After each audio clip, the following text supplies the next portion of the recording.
Hello and welcome back. Today we're going to look at the MINIDAC 6010 again, and we're going to look at its relays in terms of memory circuits and memory storage.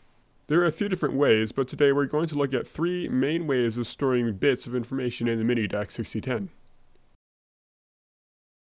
So today we're going to take a look at the second book of the MINIDAC 6010's manuals. So as you can see, there is one circuit called the relay memory circuit. We have already made this one before. But today, we're going to make the self-locking relay circuit, the 2-button relay memory circuit, and then here on the next page, it'll be the single push-button memory circuit. The first one we'll look at is a single latching relay. This circuit remembers 1 when it is pressed and never forgets it. We start first by grounding the light and F of the relay. Then we bring down power to the arm.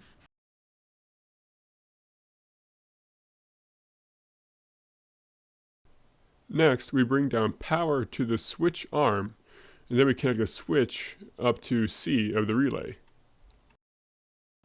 Do note that the switch is being connected to the normally open side.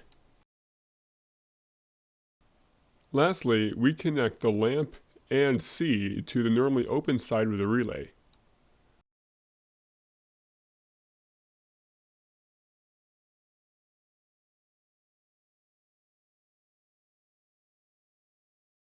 Here, I give it a test. As you can see, when I press the button, a 1 is stored in the relay, which does not go away. So the relay works like this. On button press, positive power is passed through the button arm back into the relay switch, which powers it on. This allows power to pass from the arm of the relay back into the switch of the relay, thus creating a loop of positive power. This keeps the relay powered up, so it never forgets its state.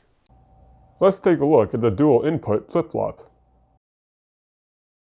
We started as usual by grounding out the lamp and connecting power to the arm of the relay. But instead, next, we connect C to both normally out of the relay and then all the way back up to A.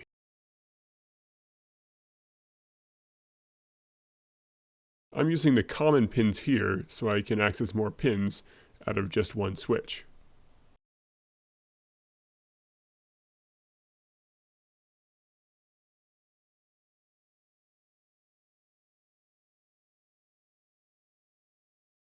As before, we connect the switch to power and to C of the relay.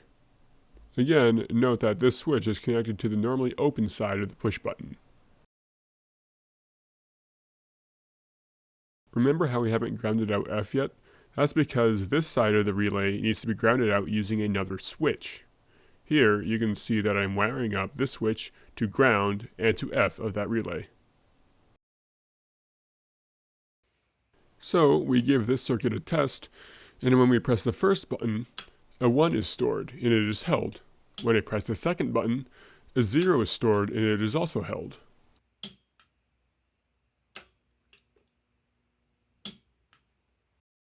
This works because the left side of the circuit, the left button, controls the power.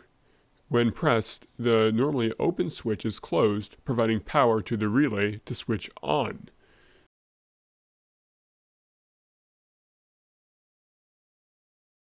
Next, when the second button is pressed, the normally closed switch, which is connected to ground, is open, so ground is broken. This closes the relay, thus storing a 0. Now, let's take a look at the single input flip-flop. This is all very well and good, but in computing, and especially on the MINIDAC 6010, there aren't very many inputs. So what do you do when you want to toggle a cell from 1 to 0 with only one input? Well, you make a single input flip-flop. This is a rather interesting circuit, and it's quite complicated, so I'll just build it quickly here, and then put an explanation down in the description below if you want to follow along. It allows us to toggle one cell from 1 to 0 and back again at the press of a button. Again, this button doesn't have to be a physical button. This could be a single input from any one of the inputs of this computer. Let's turn the lights out, because for this test, only one source of power is used for 4 lights, so it's rather dim. And here it is working. As I press the button, it toggles the state from on to off and off to on. You can hear some grinding. That's because one of the relays in my system is kind of old. And that's it. Those are the three main ways to store bits of information in the MINIDAC 6010. As we go forward, you'll see that each one of these circuits integrated into larger and larger, more complex problems. Next time, we will focus on computation with the MINIDAC 6010. See you then.